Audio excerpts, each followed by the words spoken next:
Hello everyone and welcome to the Ramsay Lecture Series for 2020. I'm Simon Haynes, I'm the director of the Ramsay Centre, and like the rest of the world we've had to shift to an online format, at least for now. And our theme for this lecture, in fact, is central to this and to what has been happening to all of us this year. If one topic has been on everybody's mind almost as much as the pandemic itself, it has surely been China, where it all started in the new year.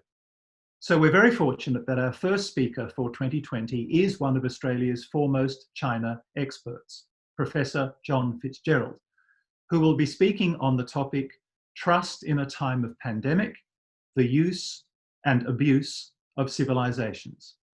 We're very privileged to hear from John, who is uniquely qualified to speak on this topic because it bears on the pandemic, but also on the changed world that we will find ourselves living in after it, especially on the future of our relationship in the West, in the world in general, but especially in Australia, with a rapidly changing, much more proactive, more assertive China. I should just mention that we'll be posting the talk in shorter sections or episodes over the next 2 weeks or so, 2-3 weeks, followed by a short Q&A style conversation with John at the end of each section. So there's plenty to keep an eye open for while you are still locked down at home.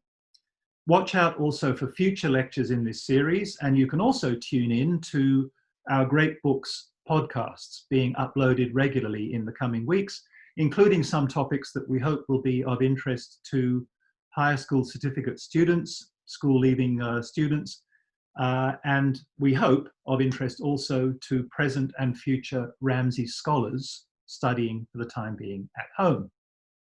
So very quickly, our guest, John Fitzgerald, AM, is Emeritus Professor at the Centre for Social Impact at the Swinburne University of Technology, where he has worked since 2013.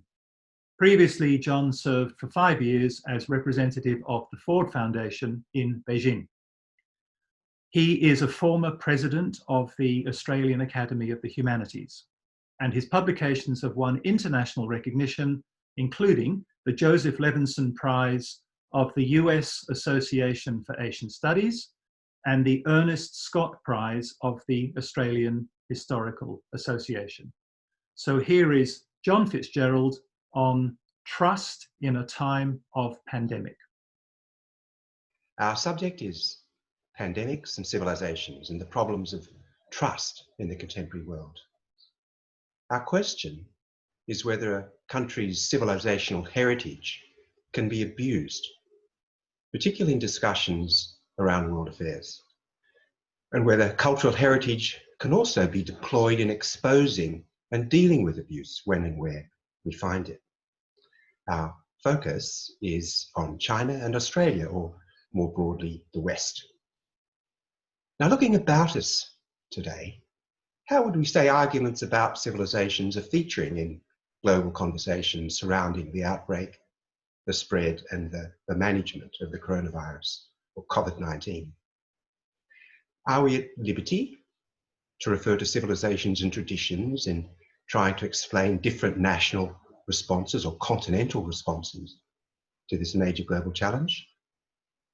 Yes, we are. But do we need to resort to civilization arguments to make sense of what's going on? Probably not. So, to begin, how are arguments about civilizations featuring in international conversations surrounding the coronavirus pandemic? In the case of China, there's probably no better place to start than the prestigious Chinese Association for International Understanding, based in Beijing, and one of its prominent media personalities, Dr. Din Yifan. Now, Dr. Din runs a video blog called Think Different, 非同凡响, targeting viewers in China who've not had the opportunity he himself has had to travel and study and work abroad. He earned his PhD from the University of Bordeaux in France and worked for many years as a correspondent for Guangming Daily in Europe. And he spent time as a visiting fellow in Washington at the Johns Hopkins University Centre there.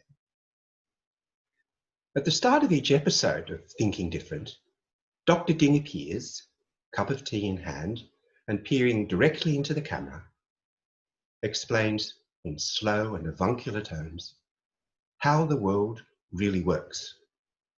Now, in recent weeks, he's taken to explaining how the COVID-19 pandemic has come about and exposed the flaws in Western civilization as he sees them, and draws attention to the strengths of China's own civilizational heritage.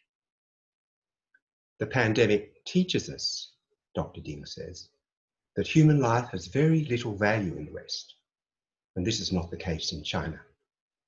Central to China's civilizational heritage are two fundamental concepts, he tells us.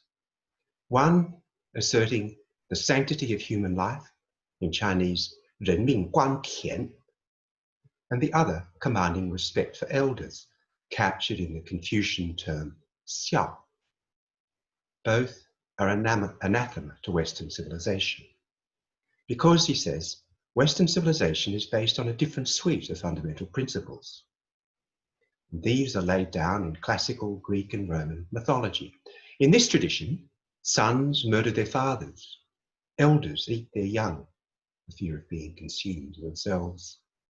And at this point in his lecture, Dr. Ding illustrates his argument with Renaissance paintings of the Titan Kronos killing his father Uranus before devouring his own children, and his son Zeus mutilating his father Kronos in turn, more or less a pantheon of deities either mutilating their elders or sinking their teeth into the bellies of infants.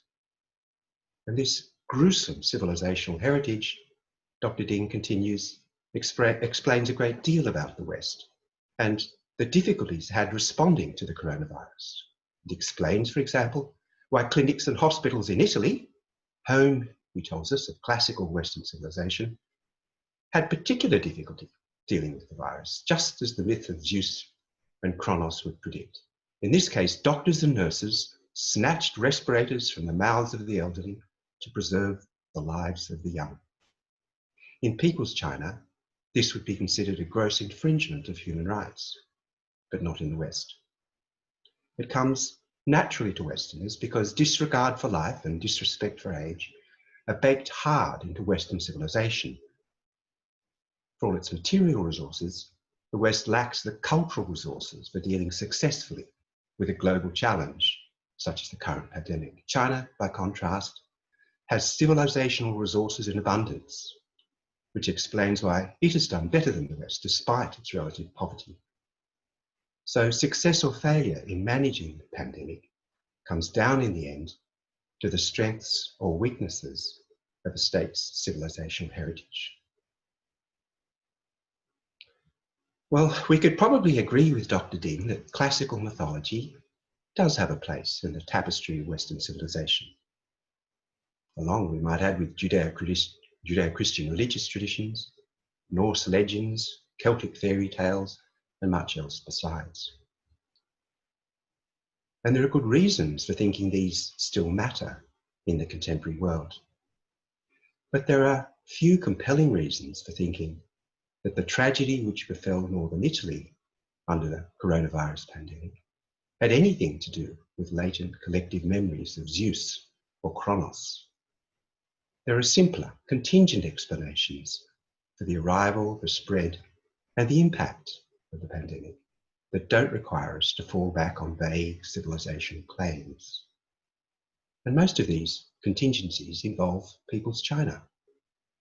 The virus entered northern Italy through residents from China, many from Wuhan, and it spread rapidly because the government of China was slow in sharing information with its own people and with the global community.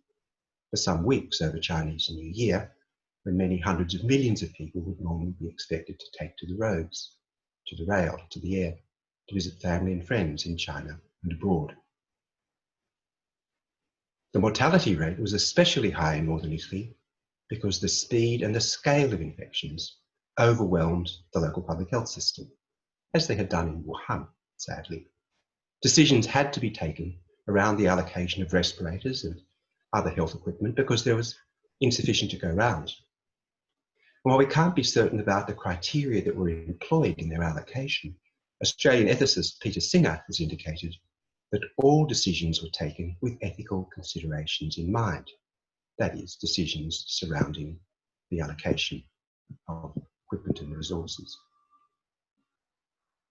When resources are scarce, choices are made in every system.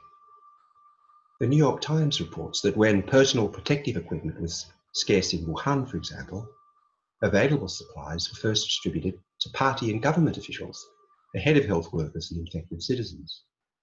Again, we don't need to resort to hoary civilisational claims to explain why communist cadres enjoy special privileges in China, any more than we need to fall back on the cult of Zeus to explain contemporary health priorities in Milan. Party apparatchiks enjoy special privileges in China for the same reason their counterparts in the Soviet Union and Eastern Europe did back in their day. 6 decades ago, Milovan Djilas explained why in his landmark study, The New Class, published in 1957. In this book, Djilas pointed out that communist parties in power, rather than doing away with privileged classes, as Marxism said they should, in fact, make a privileged class of their own party functionaries, their apparatchiks. Everything else about communist systems, to quote Djilas, is a sham and an illusion, unquote. I'd argue that any claim Beijing's handling of the coronavirus reveals a civilizational revival in Xi Jinping's China is an illusion and a sham as well. And in evidence, I submit Dr. Ding and his program.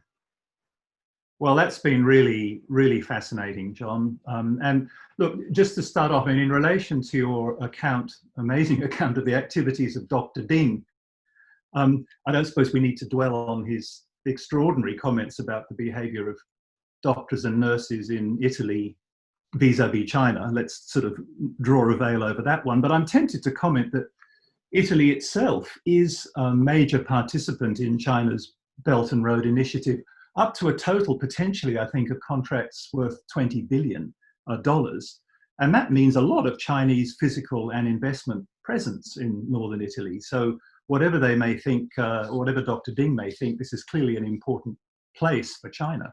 But my question's slightly different, John. So my question is, I wonder if you could draw a little bit on your own experience and your observation of life in China and since you've left, the general level of public discourse and so on, and speak a little to how much credence ordinary, educated, non-party Chinese people, good faith citizens in China, would give to this sort of thing, this sort of comment by people like Dr. Ding. Is it all taken with a pinch of salt? Does a constant drip feed of commentary like this kind of eventually leave its mark? Are there contrasting sources of commentary and information on the West against which people would compare this kind of thing? Just if you could just comment a little bit for us on that. Sure. Well, we shouldn't overrate Dr. Ding's impact or influence. There'd be several 100,000 viewers of his program, perhaps still under 500,000, and in China, that's not a great many. That said, the issue is this, that there are very few countervailing voices to what he says. There's no counter-narrative. If somebody were to speak up, perhaps in defence of liberal Western values or in defence of the West's role historically in China, they'd likely find themselves arrested and placed on trial. So in this kind of arid public, or environment of arid public debate, the effect can be that when there's only one voice or one or two voices saying outlandish things, they come to seem quite reasonable over time. So while most people, I think, in China wouldn't credit Dr. Ding's civilizational explanations for the differences between China and the West, the absence of alternative voices means that in time it could well be that this kind of view prevails.